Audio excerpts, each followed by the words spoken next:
सरकारों को कानून बनाना पड़ा जिसको SC/ST एट्रोसिटी एक्ट 1989 का नाम दिया गया। उसमें सब प्रावधान किए गए कि अगर जातिगत आधार पर भेदभाव होगा और छुआछात होगी तो उसके लिए उस आदमी को जेल जाने का प्रावधान है। लेकिन एक सुनियोजित तरीके से सिस्टम तैयार किया गया है। वो दो वकील तो कह रहे हैं पर देश का सिस्टम उनके पीछे खड़ा हुआ है। देश का सिस्टम उनके पीछे खड़ा हुआ है। Chief justice of Madhya Pradesh के आदेश के बावजूद प्रतिमा का ना लगना अपने आप में ये न्यायपालिका के साथ भी एक मजाक सा लगता है। तो उसमें जितने भी हाई कोर्ट्स हैं, सुप्रीम कोर्ट की तर्ज पर सभी जगह बाबा साहब अम्बेडकर की स्टेचू को सहसम्मान सरकार को लगा करके एक संदेश देना चाहिए। और जिन दो वकीलों ने ग्वालियर में ये माहौल खराब करने का, देश का माहौल खराब करने की कोशिश की, उनके खिलाफ भारत के संविधान में प्रदत्त प्रावधानों के तहत FIR दर्ज करके उनको सलाखों के पीछे डालना चाहिए।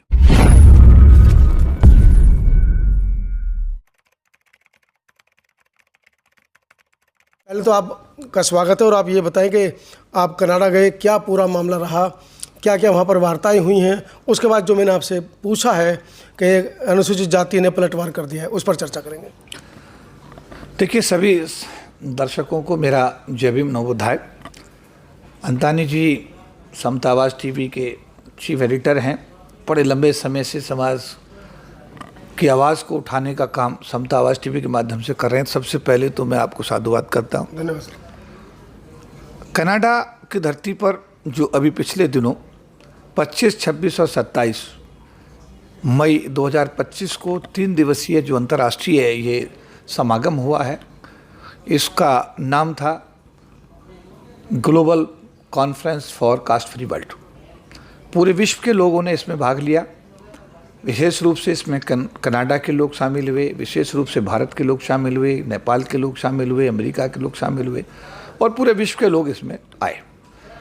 और इसमें बड़ी चिंता जाहिर की गई कि भारत और नेपाल जो जातिवाद की लेबोरेटरी प्रयोगशाला, जहां जातिवाद तैयार किया गया है, जातिवाद तैयार करके इसको पूरे विश्व में जो भेजा जा रहा है, और ये जातिगत आधार पर जो भेदभाव है आज पूरे विश्व की समस्या बन गई है।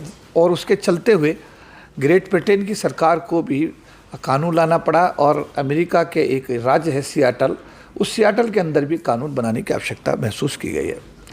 तो ये समस्या भारत की समस्या ना होकर के एक अंतर्राष्ट्रीय समस्या मानी गई है। और ये माना गया है कि भारत का व्यक्ति जो भी भारत से बाहर जाता है वो भारत से जातिवाद का पूरा बोरा भर करके साथ लेके जाता है और अपनी पूरी क्षमता से दुनिया के अंतर्राष्ट्रीय पटल पर जहाँ भी कहीं भी जाकर के वो अपना आशय बनाता है या कारोबार करता है, वहाँ पर जातिवाद को साथ ले जाकर के उसका भी वहाँ पर वो पूरी ईमानदारी से इतना भर भी उसका विस्तार करने की कोशिश करता है।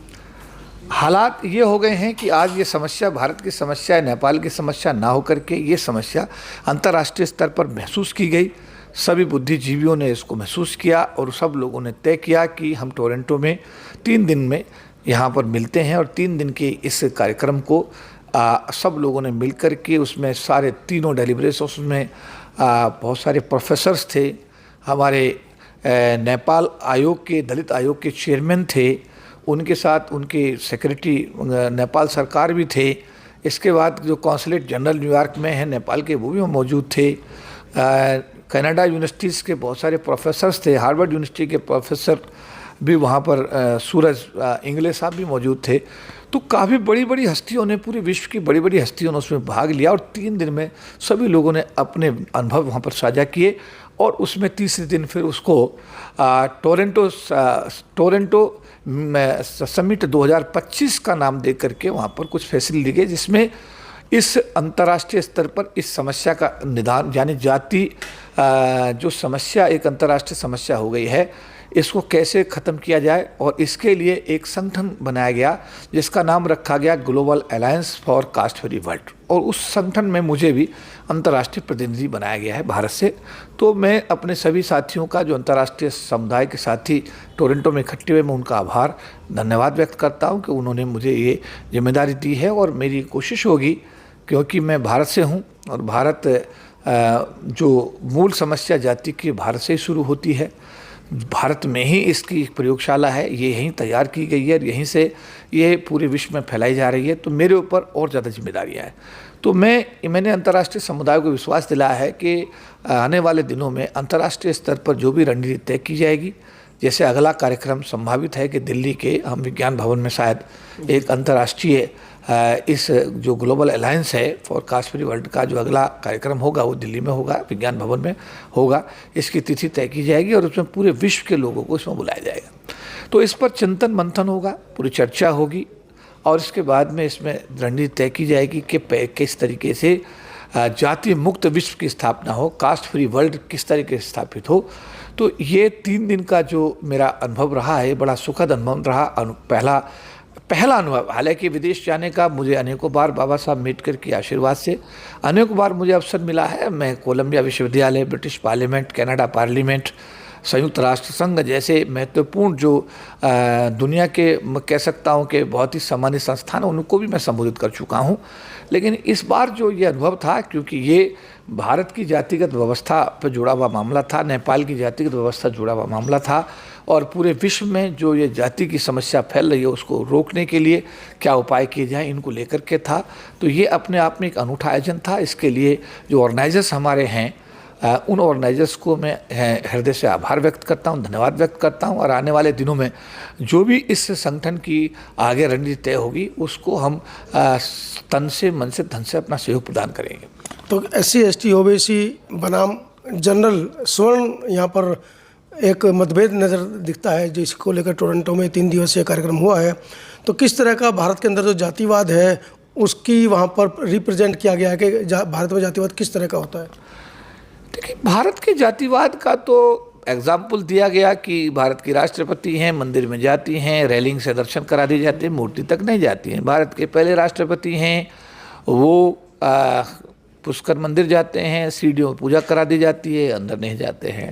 भारत के तत्कालीन रक्षा मंत्री हैं और रक्षा मंत्री जी जगजीवन राम जी संपूर्णानंद की वाराणसी में मूर्ति का अनावरण करते हैं, उसके बाद उसको गौमूत्र से धोया जाता है।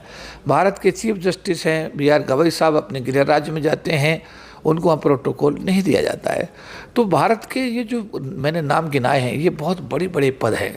राष्ट्रपति भारत का प्रथम नागरिक होता है। Chief justice of India Bharat के राष्ट्रपति को शपथ दिलाने का काम करता है। जुडिशल हेड होता है पूरे देश का। इतने बड़े बड़े पदों पर रह रहे लोगों के साथ में आए दिन मूँछों के ऊपर रखने के ऊपर भारत में लोगों को मार दिया जाता है। मटका छूने पर SC समाज के बच्चे को मार दिया जाता है। बारात अगर चढ़ती है तो उसमें बवाल करके हमारे लोगों के खिलाफ मुकदमे दर्ज कर दिए जाते हैं। 12-14 साल की लड़की जैसी होती है उसके साथ रेप करके, उसका गला घोट कर, उसकी चुन्नी से, उसको पेड़ से लटका करके सुसाइड का नाम देके पुलिस अधिकारी केस को बंद कर देते हैं।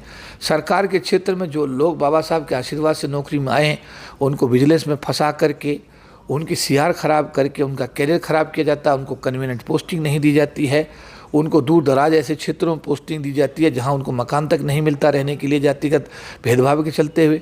तो ऐसा है कि कोई आदमी UPSC क्लियर करता है, उसकी CR को इस तरह ख़राब की जाती है कि आज तक भारत के इतिहास में कोई कैबिनेट सेक्रेटरी आज तक SC ST समाज का नहीं बन पाया है। तो ये सारी चीज़ें बड़ी सुनियोजित तरीके से इस भारत की जातिगत व्यवस्था के तहत बुनी जाती हैं, तय की जाती हैं, चुनी जाती हैं और उनका अमली जामा उनको पहनाया जाता है। हम लोगों का काम भारत में गुलामी करना, हम लोगों का इस व्यवस्था में जो व्यवस्था बनाई गई है उसमें हमारे लोगों को काम दिया है कि बर्तन मांजें, गाड़ी चलाएं, उनका ड्राइवर बन के काम करें, खेतों में उनके धान बोएं, मूंजी बोएं, शहर में आके सरिया उठाएं, ईंट उठाएं, ये काम है। लेकिन अनुसूचित जाति समाज का बच्चा कोई IAS बनता है, IPS बनता है, वो किसी को डाइजेस्ट नहीं होता। मिनिस्टर MP बनता है, वो किसी को डाइजेस्ट नहीं होता। किसी और उच्च पद पर जाता है, चीफ जस्टिस ऑफ इंडिया बनता है, वो भी डाइजेस्ट नहीं होता है। तो जातिगत व्यवस्था की जो पराकाष्ठा है, जो जातिगत भेदभाव की पराकाष्ठा, उसके चलते हुए यहाँ की सरकारों को कानून बनाना पड़ा, जिसको SC ST एट्रोसिटी एक्ट 1989 का नाम दिया गया। उसमें सब प्रावधान किए गए कि अगर जातिगत आधार पर भेदभाव होगा और छुआछात होगी तो उसके लिए उस आदमी को जेल जाने का प्रावधान है। लेकिन अफसोस ये है कि प्रावधान बनाए गए, कानून बनाए गए, लेकिन कानून को लागू करने वाले जो लोग हैं वो कानून को लागू ही नहीं करते हैं। तो इसलिए जो अत्याचार अन्याय करने वाले आदमी का हौसला बढ़ता है। और आज की डेट में तो हौसला इतना बढ़ गया है कि रेप करने के बाद रेप का वीडियो बना करके सोशल मीडिया पे डाल रहे हैं लोग, पेशाब मुँह पे कर रहे हैं उसका जो है वीडियो बना करके आपके सोशल मीडिया पर डाल रहे हैं। आप मतलब ये है कि हर चीज़ जो अत्याचार, अन्याय, शराब, आप बारात को रोक रहे हैं उसका वीडियो बना करके पिटाई करते हुए डाल रहे हैं। तो पहले ऐसा था कि पहले लोगों में डर भय था कि वो लोग कानून से डरते थे और इन चीज़ों को करके वो भाग जाते थे। लेकिन अब तो क्या है, वो करते भी हैं, उसका सबूत भी बनाते हैं, सबूत को सोशल मीडिया पर डालते हैं, उसके बाद भी देश की सरकार उनके खिलाफ कोई कार्रवाई जब नहीं करती है तो ऐसे तत्वों का हौसला बढ़ता है। और इससे क्या है कि देश का जो माहौल है, जो अभी आपने कहा कि ठाकुर समाज की जो कलश यात्रा थी उसको अनुसूचित जाति समाज के लोगों ने रोक दिया। ये न्यूटन का नियम यहाँ पर लागू होता है, क्रिया और प्रतिक्रिया। अगर आप हमारे साथ ऐसा करेंगे तो हम भी ऐसा करेंगे। मैं बार बार बोल रहा हूँ, पिछले 25 साल से मैं ये बोलता हूँ कि देखिए, इस देश का अमन चैन, सुख समृद्धि शांति भारत के दलितों के, अनुसूचित जाति जनजाति समाज के जो लोग हैं उनके पेशेंस पे टिका हुआ है। पुलिस प्रशासन और फौज के सहारे नहीं टिका हुआ है। इतनी बड़ी आबादी है, 30, 32, 35 करोड़ की आबादी है, उसके साथ अत्याचार होता है, अन्याय होता है, लड़कियों के साथ रेप होते हैं, हत्याएँ होती हैं, सरकार की नौकरी में उनके साथ में जितनी नाइंसाफ़ी होती है, उसके बावजूद भी ये समाज देश की प्रगति के लिए पूरी ईमानदारी के साथ में प्रयत्नशील रहता है। देश के विकास में इस समाज का बहुत बड़ा योगदान है। बावजूद इसके भी अत्याचार अन्याय करने का कोई मौका सो कॉल्ड सवर्ण जाति के लोग इसके साथ छोड़ते नहीं हैं। तो ये जो घटना अभी आपने शायद जैनपुर एटा का कुछ जैनपुर गांव है, उसमें जो घटना घटी है, ये उसकी 2 अप्रैल 2018 की पुनरावृत्ति करती है, जिसमें SC ST का जो एट्रोसिटी एक्ट को सुप्रीम कोर्ट के एक जज मित्तल साहब ने ख़त्म किया था। उसको लेकर पूरे देश ने रिएक्शन दिया था। रिएक्शन देने में देश में पूरा माहौल ख़राब हुआ, भारत बंद हुआ, बहुत सारे बच्चे हमारे मारे गए और बहुत चीज़ें सामने आई जो नहीं होनी चाहिए थी। और बार बार मैंने यही कहा है कि 2 अप्रैल 2018 को रिपीट करने का माहौल मत बनाइए। ये भारत के नागरिक हैं, देश के विकास के लिए 24 घंटे काम करते हैं। भारत का संविधान इनको समानता का अधिकार देता है।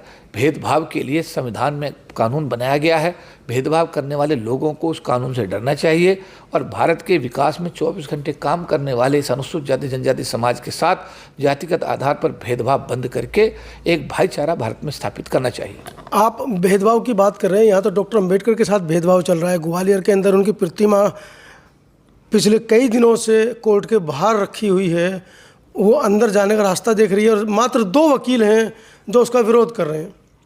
मात्र 2 वकील हैं जो उसका विरोध कर रहे हैं। 2 वकील नहीं कह सकते जी। एक देश का सिस्टम है जी, पूरा सिस्टम है देश में जी। एक सुनियोजित तरीके से सिस्टम तैयार किया गया है। वो 2 वकील तो कह रहे हैं, पर देश का सिस्टम उनके पीछे खड़ा हुआ है। देश का सिस्टम उनके पीछे खड़ा हुआ है। Chief justice of Madhya Pradesh के आदेश के बावजूद प्रतिमा का ना लगना अपने आप में ये न्यायपालिका के साथ भी एक मजाक सा लगता है।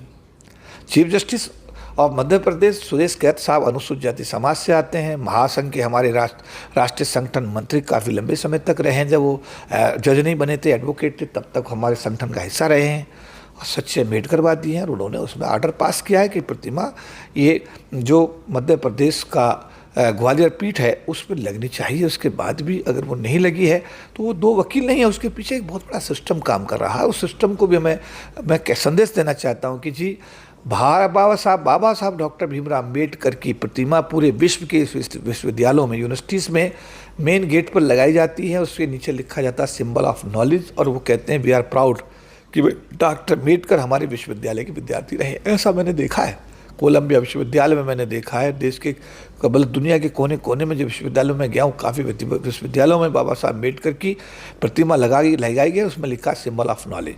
भारत की संसद में भी बाबा साहब अम्बेडकर की स्टैचू लगा हुआ है, भारत के सुप्रीम कोर्ट में भी लगा हुआ है। तो भाई ग्वालियर खंडपीठ में क्यों नहीं? और दूसरा मेरा सवाल है, किस नियम के तहत जो है मनु की प्रतिमा को जयपुर हाईकोर्ट के परिसर में लगाया गया? कौन सा कानून है, कौन सा नियम है? भारत के संविधान निर्माता जिन्होंने संविधान बनाया है उनकी प्रतिमा ग्वालियर में ना लगे, जो ग्वालियर खंडपीठ है मध्य प्रदेश हाईकोर्ट की, उसमें ना लगे, कहाँ लिखा हुआ है? और मनु की प्रतिमा जयपुर हाईकोर्ट परिसर में लगे, वो कहाँ लिखा हुआ है? तो ये सारी चीज़ें जो हैं कहीं ना कहीं हम ये मानते हैं कि देश में टकराव की स्थिति को पैदा करती हैं। और जो भारत देश से प्यार करता है, जो भारत देश के विकास की बात करता है, जो भारत देश को विश्व गुरु बनाना चाहता है, एटलीस्ट वो भारत का नागरिक, वो उसको अपनी सोच बदलनी चाहिए। भारत में भाईचारा हमको आपस में स्थापित करते हुए भारत के विकास के लिए काम करना चाहिए। बाबा साहब अम्बेडकर की जो स्टैचू है ना केवल ग्वालियर खंडपीठ जो मध्य प्रदेश हाईकोर्ट की उसमें लगे, बल्कि मैं तो कहूँगा कि पूरे भारतवर्ष में जितने भी हाईकोर्ट्स हैं सुप्रीम कोर्ट की तर्ज पर सभी जगह बाबा साहब अम्बेडकर की स्टैचू को सह सम्मान सरकार को लगा करके एक संदेश देना चाहिए। और जिन 2 वकीलों ने ग्वालियर में ये माहौल ख़राब करने का, देश का माहौल ख़राब करने की कोशिश की, उनके खिलाफ भारत के संविधान में प्रदत्त प्रावधानों के तहत FIR दर्ज करके उनको सलाखों के पीछे डालना चाहिए। तो साथियों, तमाम बहुजन समाज के लोग लगे हैं देश के अंदर समता, समानता, बंधुत्व की जो धारा है, जो बाबा साहब अम्बेडकर, बुद्ध, रैदास, कबीर का सपना था, उसको लेकर। लेकिन कहीं ना कहीं कुछ लोग समरसता की भावना जैसा है उसको वैसा रहने दो। अगर समरसता की भावना लाएंगे तो जो नीचा तबका है वो ऊंचा कैसे उठेगा, वो आपके समकक्ष कैसे खड़ा होगा, उसको अधिकार देश में कैसे मिलेंगे। तो केपी चौधरी साहब की बातों से आप कहाँ तक सहमत हैं, कमेंट सेक्शन में ज़रूर लिखिएगा। और हाँ, चैनल पर नए हैं तो चैनल को सब्सक्राइब भी कर लीजिएगा। बेहद ज़रूरी है चैनल को जीवित रखने के लिए आर्थिक सहयोग करना। नीचे दिए गए फ़ोनपे, गूगल पे, पेटीएम नंबर पर अपना आर्थिक सहयोग चैनल को ज़रूर दीजिएगा। बहुत बहुत धन्यवाद किशोर साहब। जी धन्यवाद। जय विष्णु बुद्धाय।